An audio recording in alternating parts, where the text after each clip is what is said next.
క్రీస్తునందు ప్రియమైన వాళ్ళారా, శుభాలు. ఎలా ఉన్నారు? బాగున్నారా? నిన్నటి దినము ఎలా గడిచింది? ప్రభువుకు మహిమకరంగా జీవించారా? జీవించినట్లయితే ఆయనకు స్తుతులు. లేని ఎడల ఆయన మనల్ని క్షమించునుగాక. నేటి దిన ధ్యానాంశము ఫిలిప్పీలకు రాసిన పత్రిక 2వ అధ్యాయము 22వ వచనంలోని తరువాయి భాగము. తండ్రికి కుమారుడు ఎలాగూ సేవ చేయనో అలాగే అతడు నాతో కూడా సువార్త వ్యాపకము నిమిత్తము సేవ చేసెను. దేవుని వాక్యాన్ని మన వినికిడిలో దీవించి ఆశీర్వదించునుగాక. గత కొద్ది దినాలుగా తిమోతిలో పౌలు గమనించిన కొన్ని క్వాలిటీస్ని, కొన్ని గుణాలను మనము మాట్లాడుకుంటూ వస్తున్నాం. ఫిలిప్పీ సంఘానికి తిమోతిని పంపించటానికి గల కారణాలను పౌలు భక్తుడు వివరిస్తుండగా మనము కొన్ని మాట్లాడుకున్నాం. ఇవాళ ఒక 2 విషయాలు మనము మాట్లాడుకుందాం. తిమోతికి ఉన్న లక్షణాల్లో ఒకటి, తండ్రికి కుమారుడు ఎలాగూ సేవ చేయనో అలాగే అతడు నాతో కూడా. తిమోతికి ఉన్న మరొక గుణం ఏంటంటే, తండ్రికి కుమారుడు ఎలా సేవ చేస్తాడో అట్లా తిమోతి నాకు సేవ చేశాడు అన్నది పౌలు యొక్క భావం. తిమోతి పౌలుతో అన్ని సువార్త యాత్రల్లో, దండయాత్రల్లో, మిషనరీ జర్నీస్లో సహచరుడుగా ఉన్నాడు. అతడు 2 విధాల సేవను చేశాడు.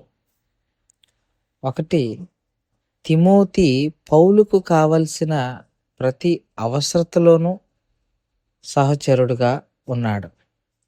అలాగే పౌలుతో కలిసి దేవుని సేవ చేసే విషయంలో కూడా అంతే నిబద్ధత కలిగి ఉన్నవాడిగా మనం చూడొచ్చు. మొదటిగా పౌలును తిమోతి తండ్రిగా భావించాడు. ఎంతలా అంటే తన సొంత తండ్రికి కూడా అంత ప్రాధాన్యత తిమోతి దగ్గర దొరికేది కాదు. పౌలుకి దొరికినంత ప్రాధాన్యత. పౌలును తిమోతి గుడ్డిగా ఫాలో అయ్యేవాడు. పౌలు ఏం చెప్తే అది తిమోతికి తండ్రి చెప్పినట్టుగా భావించేవాడు. అయ్యా, నిన్ను చూడాలని ఉంది నాయన, తొందరగా రా అంటే వెళ్ళిపోయేవాడు. సంఘాన్ని ఒక 3 నెలలు మరొక సేవకుడికి అప్పచెప్పి పౌలు రమ్మన్నాడని తిమోతి వెళ్ళాడు. అంటే తండ్రి అవసరతని కుమారుడు తీర్చినట్టుగా పౌలు అవసరతను తిమోతి తీర్చినట్టుగా పౌలు చాలా సందర్భాల్లో మాట్లాడతాడు. ప్రసంగించి ఉత్తరాల్లో, పత్రికల్లో తిమోతి యొక్క సేవను కొనియాడిన సందర్భాలు మనం చూస్తాం. ఇది మరొక లక్షణం తిమోతిలో ఉన్నది. రెండోది, ఇంకొక లక్షణము ఇందులోనే మనము గమనించుకుంటే, తిమోతి సువార్త వ్యాపకము నిమిత్తము పౌలుకు సహచరుడుగా ఉంటూనే పౌలుతో పాటు సువార్త వ్యాపకం విషయంలో కూడా ఆసక్తి కలిగిన వాడిగా ఉన్నాడు తిమోతి. పౌలు వాక్యాన్ని చెప్పటానికి ఎంతైతే శ్రద్ధ చూపించేవాడో తిమోతి కూడా అంతే శ్రద్ధ చూపించేవాడు.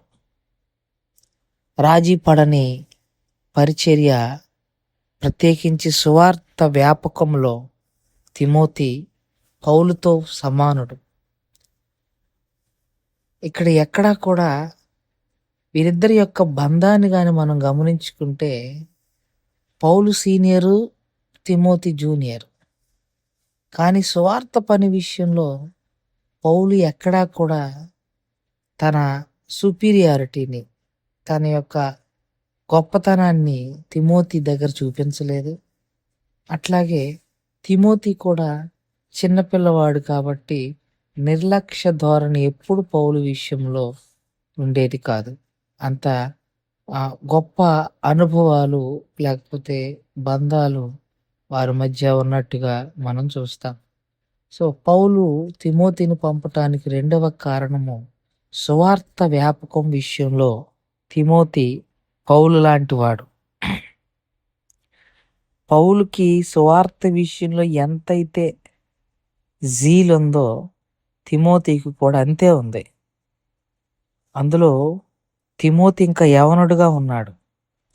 యవనుడుగా ఉన్నప్పుడు ఆ జీల్ అది ఆపేది కాదు, ఆపగలిగేది కాదు. రోషము కలిగి తిమోతి పరిచర్య చేసినట్టుగా చూస్తాం. ఇందులో 2 కారణాలు. ఒకటి, పౌలును గౌరవించిన విధానం. 2, సువార్త కొరకు తాను పడిన ప్రయాస. ఇవన్నీ తిమోతిని ఫిలిప్పి సంఘానికి పంపటానికి కారణము అయ్యాయి అని మనవి చేసుకుంటూ ఈ మాటలు ముగిస్తున్నాను. దేవుడు దీవించి ఆశీర్వదించుగాక. ప్రార్థన చేసుకుందాం. మమ్మల్ని మిక్కిలిగా ప్రేమించిన మా ప్రియ పరలోకపు తండ్రి, మీ పాదాలకు స్తోత్రాలు. చెప్పబడిన వాక్యాన్ని బట్టి మీకు స్తోత్రాలు. విన్న వాక్యం మా హృదయంలో భద్రపరుచుకొని వాక్యానుసారమైన జీవితాన్ని జీవించగలిగిన కృపను దయచేయమని యేసు నామములో అడిగి వేడుకుంటున్నాం తండ్రి. ఆమేన్. God bless you.